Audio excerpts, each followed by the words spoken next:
وحده لا شريك له. Lihat ini para santri, periksa dalam Fatawi Ibnu Hajar. Bagaimana pendapat Ibnu Hajar tentang kemuliaan ilmu dan kemuliaan siyadah. Keturunan Nabi asli. Ini yang asli, bukan yang palsu. Kata Syekh Ibnu Hajar bahwa anak perempuan seorang alim tidak sekufu dibanding dengan anak seorang sayyid turunan Nabi yang asli yang bodoh. Jadi bapaknya sayyid ini bodoh, punya anak laki-laki. Di sini ada anaknya kiai, punya anak perempuan. Maka ini ada mulkafa'ah bainahuma, tidak satu derajat di dalam pernikahan. Apabila perempuan anak kiainya ini tidak rela, tidak suka, maka bapaknya tidak boleh mengijbar. Kan di dalam madzhab Syafi'i ada yang disebut wali mujbir. Wali mujbir adalah seorang ayah dan kakek yang bisa mengawinkan anak perawan tanpa seizin daripada anak perawannya itu, dengan syarat dinikahkan dengan orang yang berprestasi, yang satu kufu. Jika dinikahkan dalam keadaan ijbar itu tidak satu kufu, maka anaknya bisa lapor kepada hakim bahwa dia tidak setuju. Itu dalam madzhab Syafi'i. Jadi walaupun ada privilege bagi ayah kandung dan kakeknya, yaitu bisa menikahkan tanpa izin, tapi disyaratkan menikahkannya dengan orang yang berprestasi, dengan orang yang satu kufu. Tidak boleh menikahkan dengan orang yang sembarangan. Tapi kalau si anak perempuannya ini senang, walaupun tidak satu kufu, tidak satu derajat, sah nikahnya. Itu dalam fikih begitu. Tidak seperti Ba'lawi ini.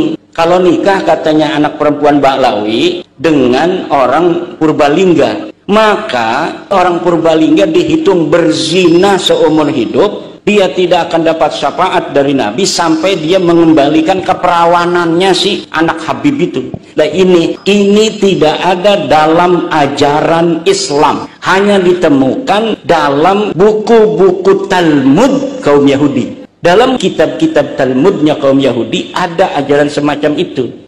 Kalau seorang turunan Yahudi, perempuan dinikahkan bukan dengan Yahudi, maka pernikahannya tidak sah. Tapi dalam ajaran Islam tidak ada yang semacam itu.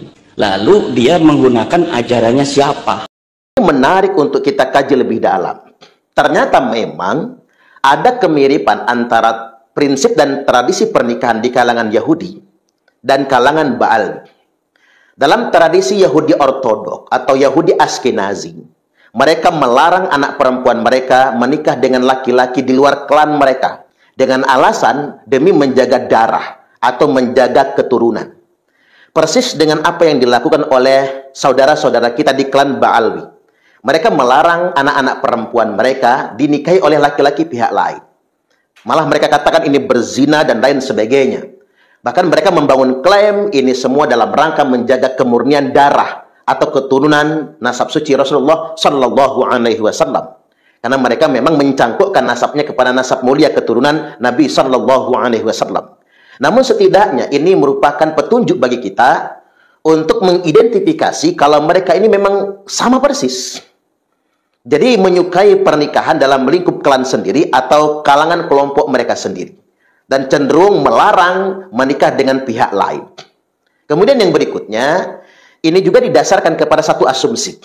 Karena mereka merasa klan mereka lebih tinggi, lebih mulia daripada semua ras yang ada di muka bumi ini.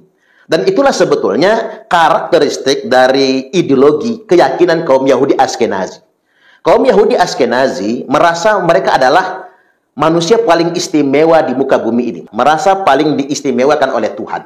Tidak ada satupun klan, tidak ada satupun keluarga atau keturunan yang sekufu, yang setara dengan mereka. Inilah keyakinan kaum Yahudi. Itulah mengapa kemudian di mana-mana kita mendapati arogansi kaum Yahudi. Nah, yang semacam ini kemudian menjadi mirip dengan arogansi kalangan Ba'al, di mana mereka merasa menjadi ras paling baik, ras paling mulia, bahkan mereka merasa menjadi warga agama kelas 1. Di mana-mana mereka membangun klaim, tidak ada satupun ras, klan, atau kelompok tertentu yang kastanya berada di atas mereka, atau bahkan tak ada satupun yang setara dengan mereka. Mereka selalu membangun klaim dan indoktrinasi, dogma-dogma di hadapan jamaah, kalau mereka adalah klan atau darah yang lebih mulia daripada manusia pada umumnya. Mereka kemudian mengglorifikasi nasab mereka sebagai nasab yang paling istimewa. Inilah yang membuat mereka sama persis dengan karakteristik orang Yahudi. Nah, kemudian yang berikutnya, Yahudi punya karakter. Tidak semua orang bisa menganut agama Yahudi. Agama ini memang berbeda dengan agama yang lain, seperti Islam, kemudian Protestan, Katolik, Hindu, Buddha, yang bersikap welcome, menerima siapapun yang hendak memasuki agamanya. Namun di kalangan Yahudi, tak setiap orang bisa masuk ke agama mereka. Karena bagi mereka yang berhak masuk dan bersama mereka adalah orang yang satu darah dengan mereka. Itulah mengapa di kalangan Yahudi tidak ada yang namanya rekrutmen atau dakwah mengajak orang untuk masuk ke kelompok mereka. Nah, ini menarik untuk kita kaji sebetulnya. Di mana agama Yahudi ini tidak berhenti hanya pada ajaran saja. Tapi agama ini dibangun berdasarkan nasab atau keturunan. Yang tak sembarang orang bisa bergabung menjadi bagian dari agama Yahudi kalau dia tidak punya darah, yakni darah Yahudi itu sendiri. Itulah mengapa kemudian mereka menempatkan kalangan-kalangan non-Yahudi yang bukan ras Yahudi, yang bukan darah Yahudi, mereka tempatkan sebagai muhibbin, pencinta mereka. Nah, ini jadi semakin mirip dengan kelakuan dari oknum-oknum di klan Ba'alwi, di mana mereka jelas membangun klaim orang-orang yang non-Ba'alwi selamanya tidak akan bisa menjadi Ba'alwi. Karena ini urusan darah, urusan nasab. Namun ketika orang ingin bergabung dengan Ba'alwi, maka mereka harus menjadi muhibbin. Di mana para muhibbin ini lantas kemudian diperlakukan layaknya seorang budak. Yang mereka bangun sebuah dogma keyakinan, siapapun yang mencintai Habib taken for granted, mencintai sepenuhnya tanpa penolakan, maka para muhibbin ini dijamin masuk ke dalam surga. Cukup menjadi followersnya Habib, mencintai Habib, kan begitu, tanpa kritik, mencintai sepenuhnya, maka nanti dijanjikan mendapatkan syafaat. Sampai di sini, kita semakin tercerahkan betapa miripnya tradisi seperti ini dengan dogma-dogma yang dibangun oleh kalangan Yahudi Ortodok atau Yahudi Askenazi. Terkait dengan persoalan pernikahan ini, saya menjadi semakin yakin dengan klaim yang mengatakan klan Ba'alwi adalah klan yang sama persis dengan kemampuan Yahudi dalam menjaga darah dan keturunan. Karena memang mereka melarang pernikahan anggota keluarga mereka, khususnya perempuan, dengan pihak luar. Kita lanjut ulasan berikutnya. Dikarenakan memang DNA keturunan Bani Ba'alwi terjaga. Sampai-sampai ada yang membuat pernyataan bahwasanya DNA Bani Ba'alwi itu mengejutkan dan menakjubkan. Karena memang DNA Bani Ba'alwi itu bisa 100% terjaga hingga 800 tahun lamanya. Jadi selama 8 abad atau 800 tahun tidak ada perbedaan satupun dari 11 uji DNA tersebut. Ini artinya mereka semua pasti asli keturunan dari satu kakek dalam waktu sekian ratus tahun. Jadi pakar DNA ini takjub ini. Bani Ba'alwi itu terbukti adalah keturunan dari satu kakek selama 800 tahun lamanya. Saking terjaganya. Nah, mengapa ini terjadi? Dikarenakan memang dalam tradisi Bani Ba'alwi ada larangan menikah dengan laki-laki di luar klan mereka. Mereka membangun klaim bahwasanya Syarifah tidak boleh dinikahi oleh laki-laki non-Habib. Inilah yang kemudian membuat DNA keturunan Bani Ba'alwi itu identik, sama persis, hingga 800 tahun lamanya. Bahkan ada klaim bahwasanya siapapun laki-laki yang menikahi Habibah, maka ibadahnya tidak akan diterima atau ibadahnya tertolak hingga hari kiamat, kecuali dia bisa mengembalikan keperawanan Habibah tersebut. Ini artinya memang ada semacam doktrin yang ditanamkan, siapapun yang menikahi Habibah itu berdosa.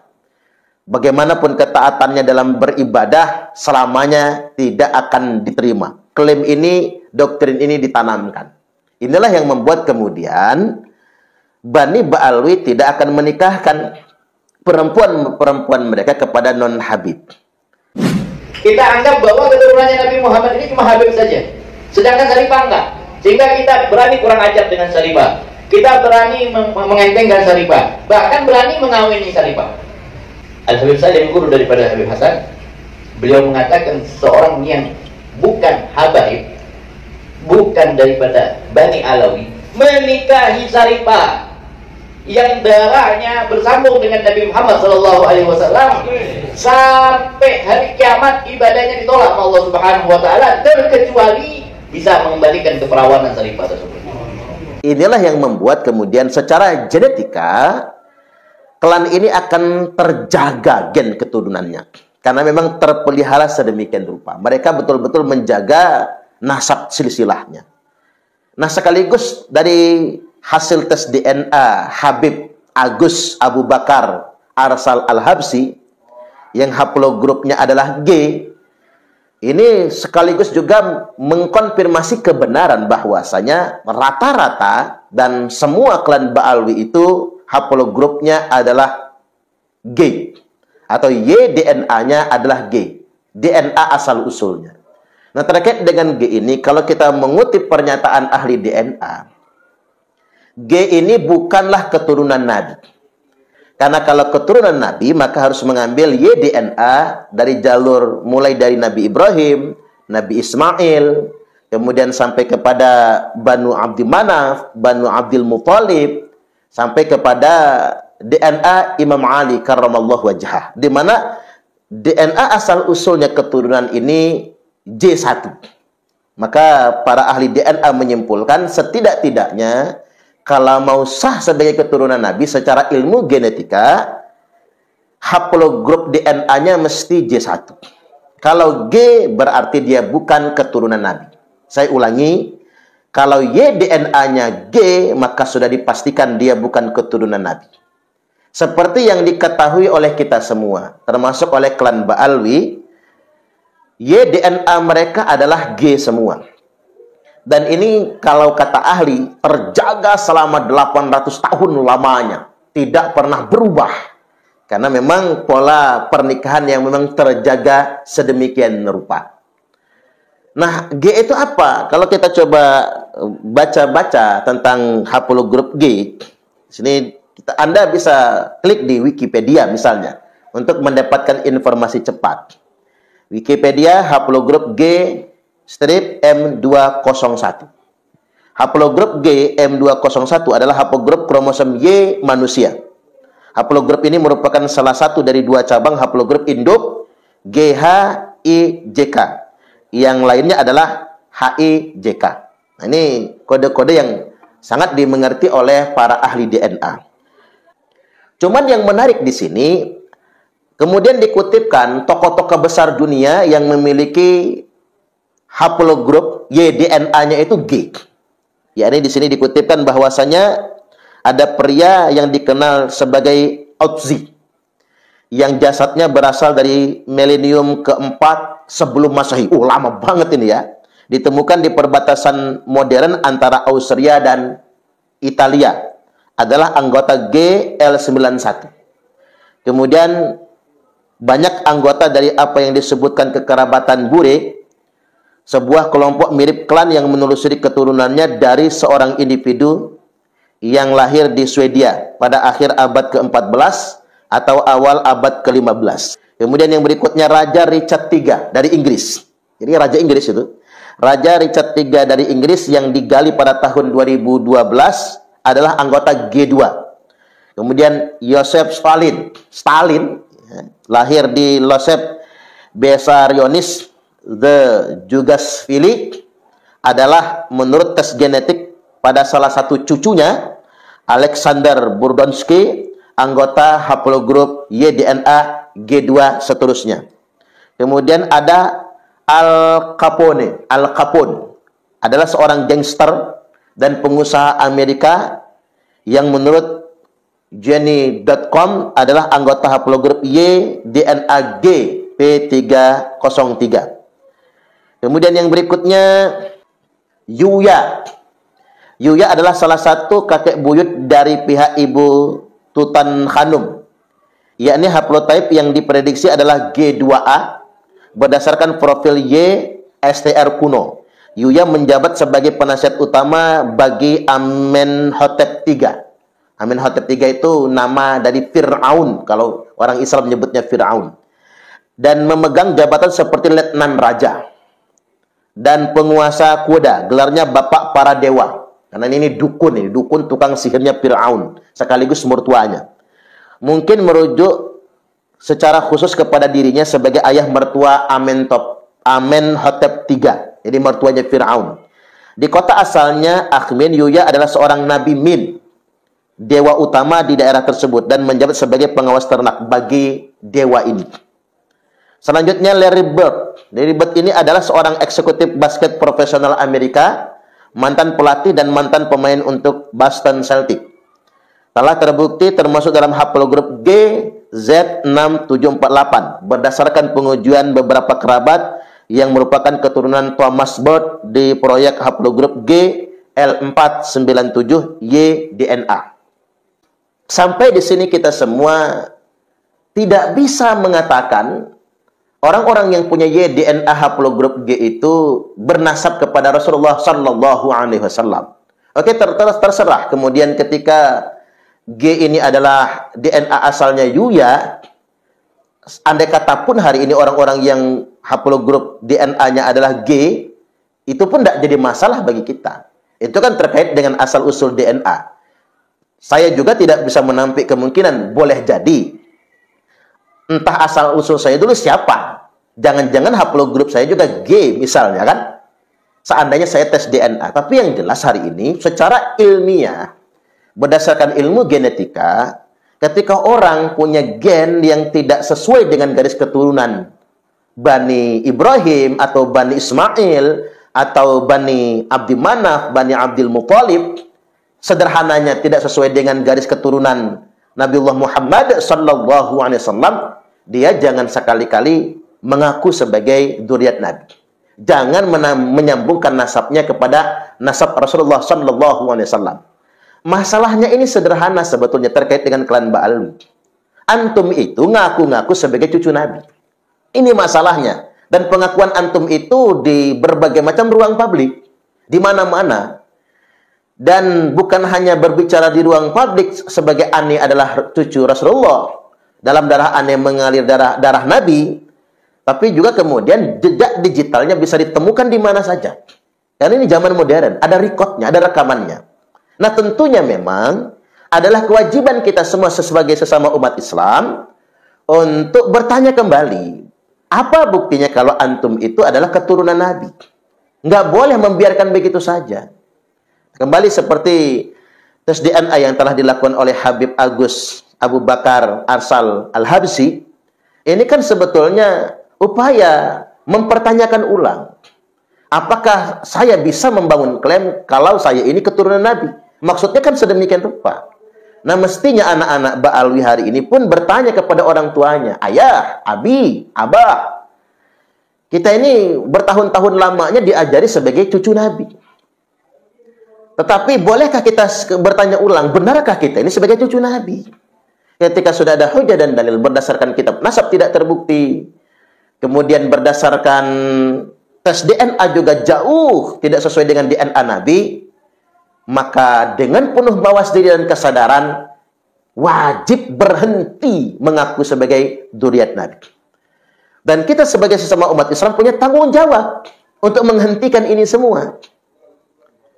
Dan ini penting sebagai pertanggungjawaban keilmuan. Untuk para kiai, para ulama tidak boleh berdiam diri saja. Apalagi memang sekelompok orang yang mengaku-ngaku sebagai cucu Nabi ini menunjukkan karakteristik perilaku yang bertentangan dengan ajaran Islam.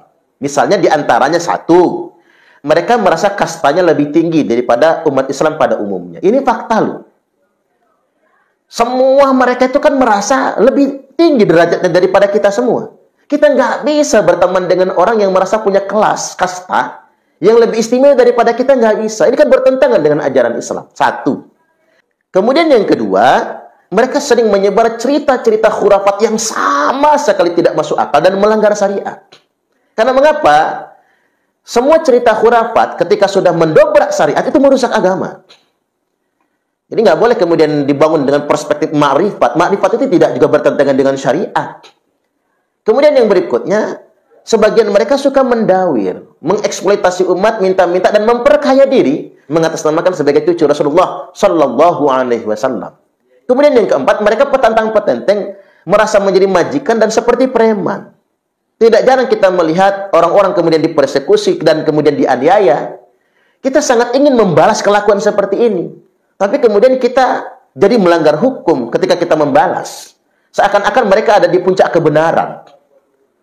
Greget banget tuh melihat ketika orang-orang pribumi digebukin sama mereka, dipersekusi oleh Muhyiddin. Greget banget rasanya. Nah, mengapa kroco-kroco Muhyiddin itu berani melakukan itu semua? Karena mereka sudah terdoktrin, mereka membela cucu Nabi. Artinya memang sudah ada semacam korupsi nilai-nilai spiritualisme dengan sebuah klaim sebagai cucu Nabi yang akan menghancurkan peradaban ini. Ini nggak boleh dibiarkan. Coba buka kesadaran dan hati pikiran kita semua. Ini nggak boleh dibiarkan.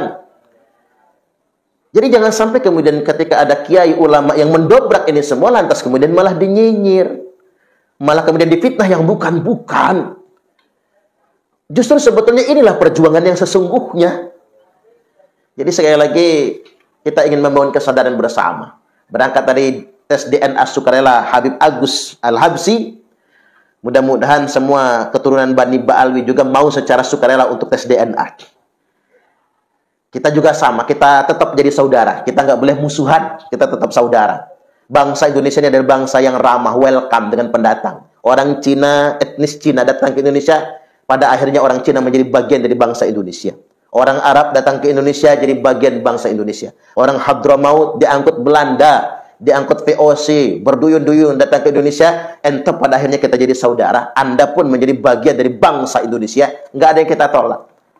Jangankan bangsa Asia, orang Eropa aja, orang Jerman, orang Belanda aja yang pernah menjajah kita welcome kok. Orang Jepang saja yang pernah jahat sama kita welcome. Bangsa Indonesia ini adalah bangsa paling ramah sedunia internasional. Nggak ada yang mengalahkan keramahan bangsa Indonesia. Jadi Anda semua walaupun pendatang ke Indonesia, tidak perlu merasa khawatir. Indonesia ini bangsa yang sangat welcome dan bersahabat. Apalagi kita sudah ada pernikahan silang beranak pinak di Indonesia. Kita semua saudara, kita semua sebagai keluarga. Cuman satu pesan kami. Antum nggak perlu ngaku-ngaku cucu Nabi. Apalagi merasa derajat antum lebih mulia daripada kami semua. Itu yang nggak boleh. Itu pantangan dalam agama ini. Jangan sampai merusak agama. Dan semua orang berilmu, semua kiai wajib mengingatkan bab ini. Karena kalau tidak mengingatkan, apalagi menyembunyikan, sama saja kita telah mengkhianati keilmuan dan mengkhianati segenap santri dan umat kita sendiri.